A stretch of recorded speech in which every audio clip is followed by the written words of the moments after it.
Վերաքննիչ դատարանն անփոփոխ թողեց 4 տարի առաջ բալիկի սպասող Սոնա Մնացականյանին վրա երթի ենթարկած մայոր Արամ Նավասարդյանի պատիժը 1.5 տարվա ազատազրկում։ Մահացած 28-ամյա կնոջ ծնողները վարչապետ Փաշինյանի Ավտոշարասյան մեքենայի վարորդի համար ավելի խիստ 4 տարվա ազատազրկում են պահանջում։ Ողբերգությունից 4 տարի անց, սակայն ոչ վարորդը, ոչ էլ որևէ այլ անձ փաստացի պատիժ չի կրել։ Քանի դեռ կողմերը բողոքարկում են դատարանի վճիռը, այն դեռ վերջնական ուժի մեջ չի մտել։ Առաջիկայում կողմերն այն կբողոքարկեն հաջորդ ատյանում Վճռաբեկ դատարանում։ Մեղադրյալի աթոռին չի հայտնվել ոչ մի այլ պաշտոնատար անձ։ Թեև արդեն 4 տարի հարազատները պնդում են, եթե պարոնյան Լեո Խաչմերուկը պատշաճ փակ լիներ, ոստիկանությունն իր գործը աներ, հիմա Սոնան ու Թորնիկն իրենց կողքին կլինեին։ Մտածում էինք ավելի շուտ, որ կարողանեց լինի, որ ընդհանրապես կալանք հանեն։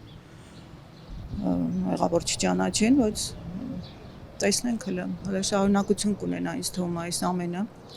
Ես այս 4 տարվա ընթացքում առաջի անգամ եմ գալիս դատարան։ Դստեր ողբերգական մահից հետո հազվադեպ հարցազրույցներ տվող Արմինե Մակինյանն առաջին անգամ էր դատարան եկել ու առաջին անգամ տեսավ Սոնային վրա երթի ենթարկած մարդուն։ Ուզում էի նրա աչքերի մեջ նայել, ասում է։ Առավոտյան դատարանի բակում հանդիպեցի, ասեցի ինչ որ իմ սրտում կուտակվել էր այս 4 տարվա մեջ, այդ մարդը չի ընդունում իր ամեղքը։ Ընդհանրապես չի ընդունում իր ամեղքը։ Չգիտեմ։ Ինչ արժե համակարգի ենք հասել, որ կարող է հղի կնոջը բարձր արագությամբ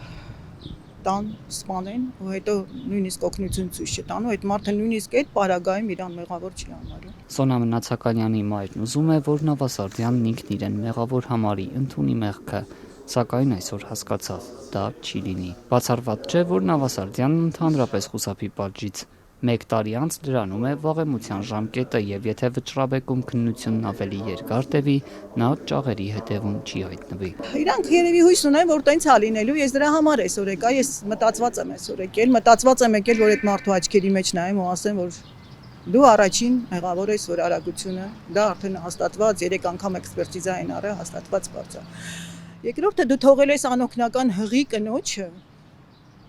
փողոցում ու գնացել ես, ես չգիտեմ ինչ մարդ պետք է լինի, որ տենց բան անի։ Ոչ օբյեկտիվ եւ ոչ արդար որոշում է։ Բարձրացել է 70-80 մետր վերև։ Աչում ազատ տեղ գտել, որպեսզի Շարասյան ընթացքը չխափանվի, աչը ընդունել կանգնել է, դրանից հետո գնացել է հիվանդանոց։ Պաշտպանական կողմը մինչդեռ շարունակում է Արամ Նավասարդյանի անմեղության մասին պնդել։ Արագությունը լինում է 72 կմ/ժ, դա ես համարում եմ ապացուցված։ Մայոր Արամ Նավասարդյանն իրեն մեղավոր չի ճանաչում, նա վերաքննիչից արդարացում էր պահանջում, պնդելով, թե արագությունը չի գերազանցել։ Փաստաբան Ռուբեն Բալոյանը հայտարարում է, եթե Վճռաբեկ դատարանը նրան չարդարացնի, կդիմեն մարդու իրավունքների եվրոպական դատարան։ Եթե տեղում կանգներ, ողջ Շարասյունը պետք է կանգներ։ Օրինակ ես վերջին 1 տարվա մեջ Պուտինի Շարասյունը ուղեկցման ժամանակ 2 անգամ վրայերթ կատարել։ Ամեն բացեք անգամ տեսանյութ կա։ Հələ բացեք տեսեք կանգնում է։ Պետության ղեկավարն է, մի մոռացեք։ Նորից եմ ասում, մեր երկիրը փոքր երկիր է, բայց ղեկավարը մնում է ղեկավար պետության։ Վարորդն ըստ Սոնայի մոր առաջին մեղավորն է,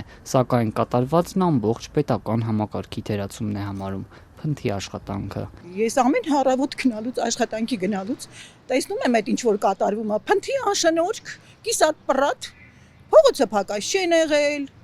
ոստիկան մի հատ է եղել, որը ես իմ որտեղա կանգնած եղել, պարզել չի ինքը տես իր խոսքերով ասում է, ես չեմ էլ տեսել, ես դեպքից հետո եմ տեսել, բայց դու ինչի համար են ընդ կանգնած։ Սոնայի մահից հետո միայն վարչապետի Շարասյան երթևեկության ժամանակ պարեկները սկսեցին առավել խիստ հսկել մայթերը։ 28-ամյա կնոջ ու չծնված երեխայի կյանքը խլած Ավտոշարասյան գլխավոր անձը վարչապետ Փաշինյանը կատարվածի համար իրեն ընդհանրապես մեղավոր չի համարում։ Հիմա պատկերացրեք, դուք ավտոբուսի մեջ նստած եք եւ ավտոբուսը մարդ վրա երթի ենթարկում։ Փաշինյանն իր Ավտոշարասյունը հանրային տրանսպորտի հետ էր համեմատում, իրեն էլ պարզապես ուղևորի։ Վերջին վագոնում նստած է, ինքն ինչ կապ ունի։ Ասենք դուք մետրոյի վերջին վագոնում նստած եք, առաջի վագոնը գնում մարդ վրա երթի ենթարկում։ Դուք ինչ կապ ունեք այդ դեպքի հետ։ Սոնայի մայրիկը Արմինե Մակինյանը լսել է Փաշինյանի խոսքերը։ Պնդում է, վարչապետը ոչ թե միայն սքացող ընտանիքից, այլև Հայաստանի ամբողջ ժողովրդից պետք է ներողություն խնդրեր կատարվածի համար։ Վերջի վերջո դա քո աշխատանքն է։ Դու ես կազմակերպում այդ աշխատանքը, քո ենթականերն են կազմակերպում այդ աշխատանքը։ Եթե պատշաճ չես կազմակերպել, ուրեմն մեղավորությունը նաև քոնն է։ Մնացականյանների տունը Սոնայի գերեզմանին մոտ է։ Բոլորովին վերջերս կինը վրդովվել է իշխող քաղաքացիական պայմանագրի աջակիցների իրենց թաղամասում իրականացրած քարոզարշավից։ Պատմում է, գերեզմանատան մոտ բարձր երաժշտություն են միացրել, այնքան բարձր, որ Սոնայի գերեզմանից էլ կլսվեր։ Տիկին Արմինեն այդ օրը չի կարողացել լռել։ Դուրս եկա, ինչ որ պետք էր ասեցի։ Տարա գերեզմանի մոտ իմ աղջիկա, ասի եկեք ես էս տեղ եմ տանում։ Տարա, ասեցի, այն որ դուք տեսնում եք համացանցով եւ այլն, դա իրական է։ Ու այս դեպքի հետևում իրական մարդիկ են կանգնած։ Ես եմ կանգնած, մայրը։